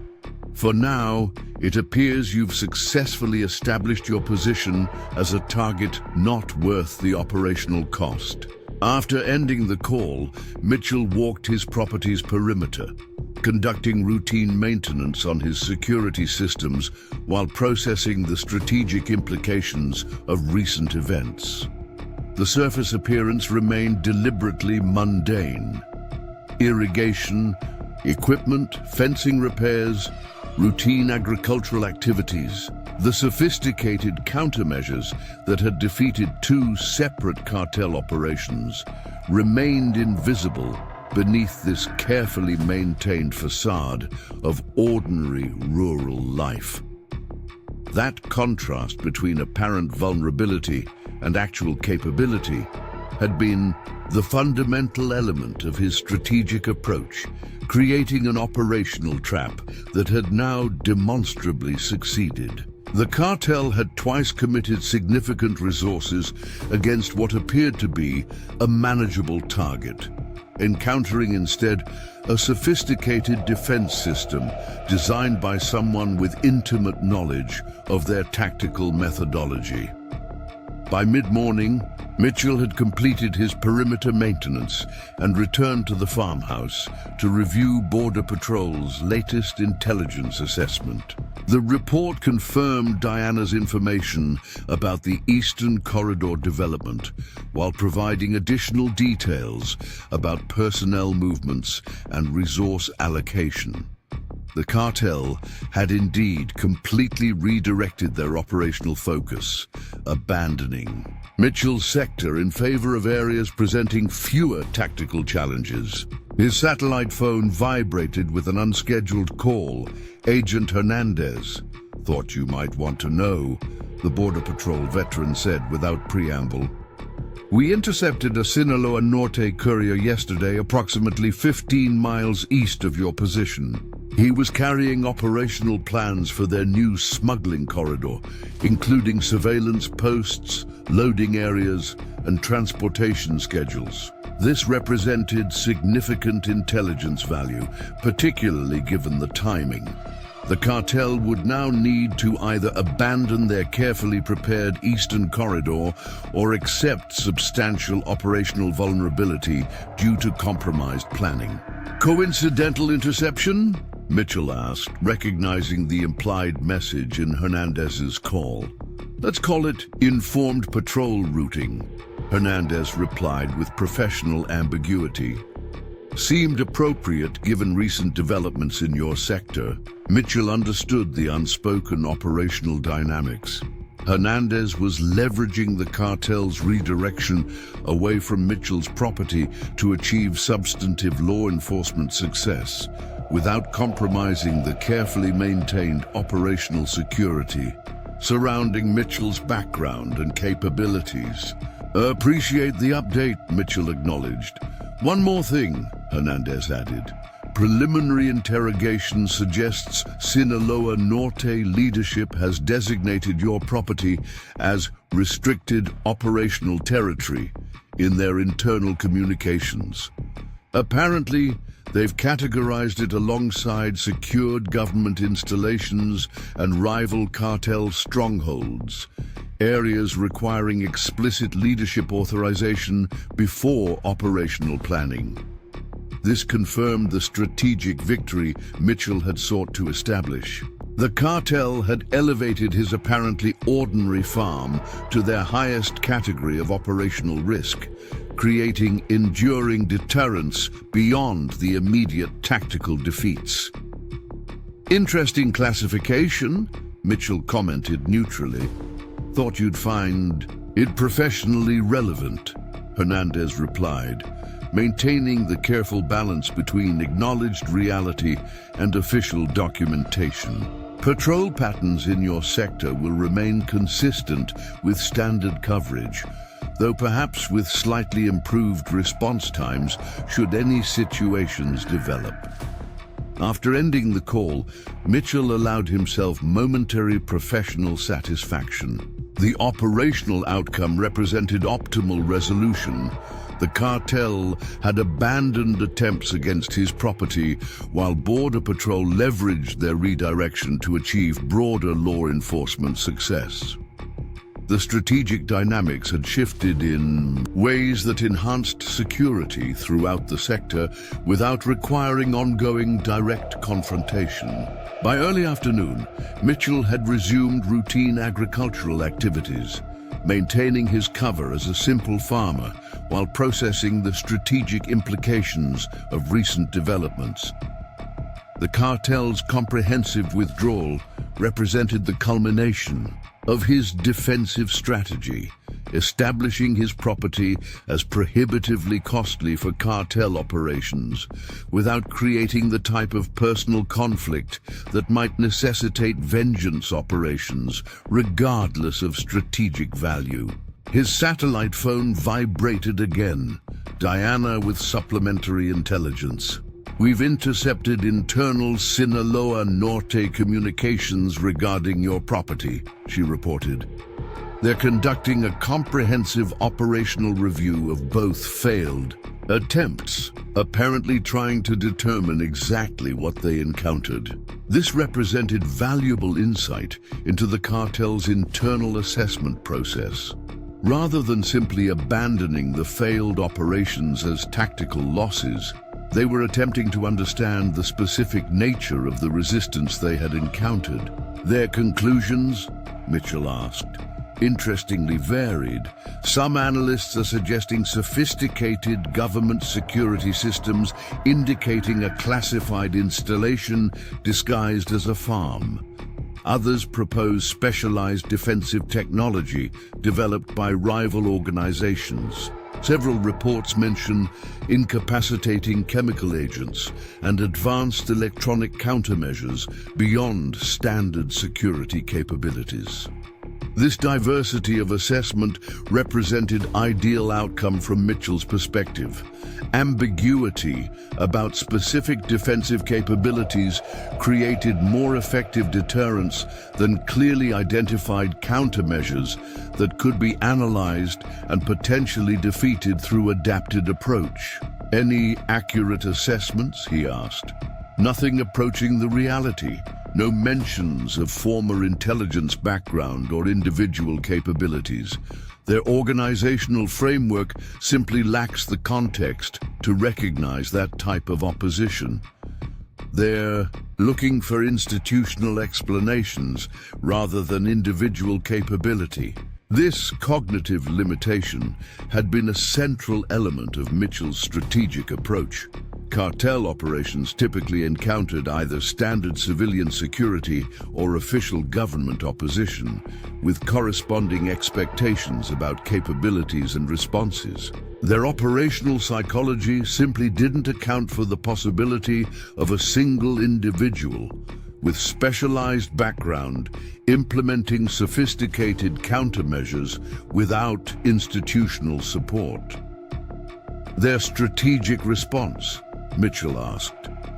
Internal, directive classifying your entire sector as prohibited operational territory without specific leadership authorization. They've essentially created a 5-mile buffer zone around your property where no operations can be conducted without approval from their highest leadership council. This exceeded Mitchell's strategic objectives. Rather than merely abandoning attempts against his specific property, the cartel had created an expanded security zone that would significantly disrupt smuggling throughout the surrounding area. The broader deterrent effect would enhance Border Patrol effectiveness beyond Mitchell's immediate vicinity. Maintain monitoring, Mitchell instructed, particularly any indications of operational testing along the boundaries of this prohibited territory that might suggest reassessment. After ending the call, Mitchell continued his routine agricultural activities while processing these developments. The cartel's expanded security classification created valuable strategic benefits beyond his property protection, effectively establishing a substantially reduced operational footprint throughout the surrounding sector. Border Patrol resources could now be concentrated on the identified eastern corridor rather than dispersed across multiple potential smuggling routes. By late afternoon, Mitchell had completed his visible farm tasks and returned to his command center for a comprehensive security review. Despite the encouraging strategic developments, professional caution required continued vigilance and regular assessment of potential vulnerabilities. Cartel operations occasionally undertook high-risk missions for psychological or organizational reasons beyond pure strategic calculation. His satellite phone vibrated with an encrypted message notification, a seldom-used communication channel reserved for highest priority intelligence.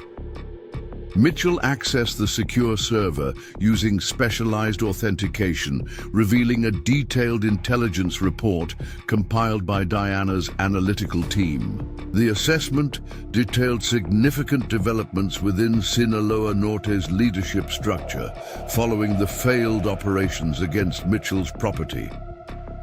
Vargas had indeed been permanently removed from operational command, but the consequences had extended beyond his individual position. The comprehensive failure of two well-resourced operations had triggered broader organizational reassessment, with senior leadership questioning the operational methodology that had permitted consecutive tactical defeats. Most significantly, the cartel had implemented new operational protocols requiring comprehensive intelligence verification before committing resources to territorial expansion.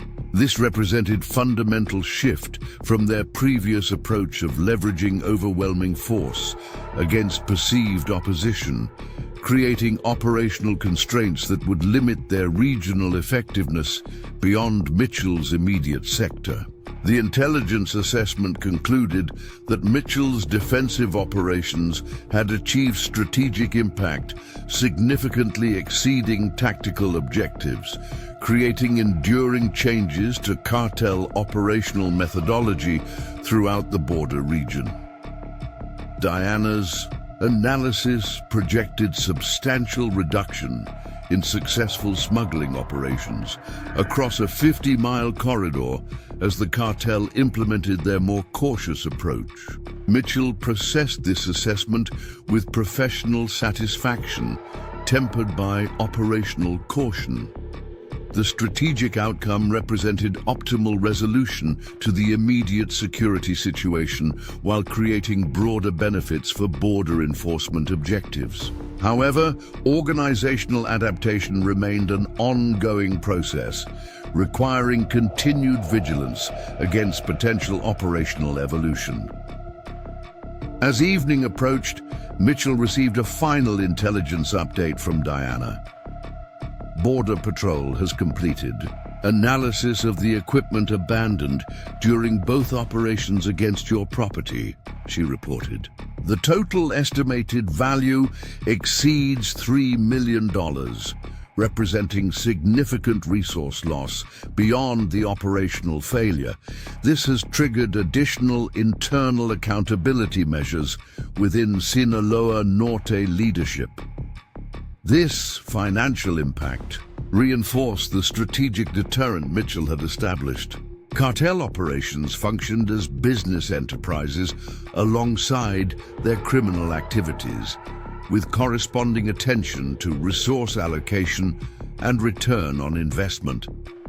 The substantial equipment losses created additional disincentive against future operations in his sector, regardless of potential territorial value. Any unusual equipment identified?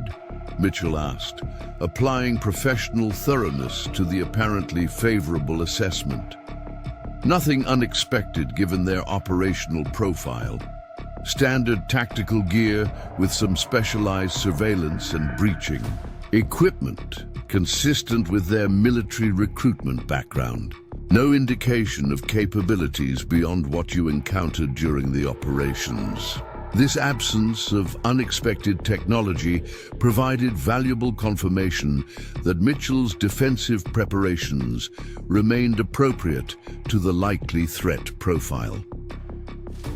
While cartel operations continually evolved their tactical approaches, their fundamental capabilities remained constrained by available equipment and personnel training. Border Patrol equipment disposition? He asked. Standard evidence protocols for items with prosecution value. The remainder has been classified as training materials for tactical teams, technically accurate while avoiding problematic documentation regarding acquisition circumstances. Mitchell recognized the professional courtesy in this arrangement. The abandoned equipment provided valuable tactical training resources for border enforcement, while maintaining the operational fiction surrounding Mitchell's involvement. This represented another secondary benefit beyond the immediate security outcome. By nightfall, Mitchell had completed his security protocols and settled into his evening routine, reviewing agricultural market reports to maintain his cover while processing the strategic implications of recent developments. The comprehensive failure of two separate cartel operations had created the optimal outcome: complete abandonment of his sector as an operational territory, with corresponding benefits for broader border security objectives. In the weeks that followed, Mitchell's border farm returned to genuine tranquility. The cartel's complete withdrawal was confirmed when Diana reported that Sinaloa Norte had officially designated his entire sector as permanently restricted territory in their operational playbook. Agent Hernandez visited occasionally, maintaining the professional courtesy that had developed between them. During one such visit, he shared that Border Patrol's resources were now concentrated on the eastern corridor, resulting in record interdictions and arrests. The intelligence from the captured cartel members had disrupted operations across 3 states. Remarkable what one farmer can accomplish, Hernandez noted with a knowing smile. Mitchell continued his daily routines, tending crops and maintaining his deliberately ordinary appearance. The sophisticated security systems remained hidden beneath the facade of rural life, ready if ever needed again. but intelligence suggested they wouldn't be. The cartel had learned their costly lesson. One evening, as sunset painted the Texas sky in brilliant orange, Mitchell stood at his property line. The land appeared unchanged, just another struggling border farm. Yet everything had fundamentally shifted in ways invisible to casual observers. The cartel had made a fatal miscalculation, targeting what seemed to be an isolated farmer.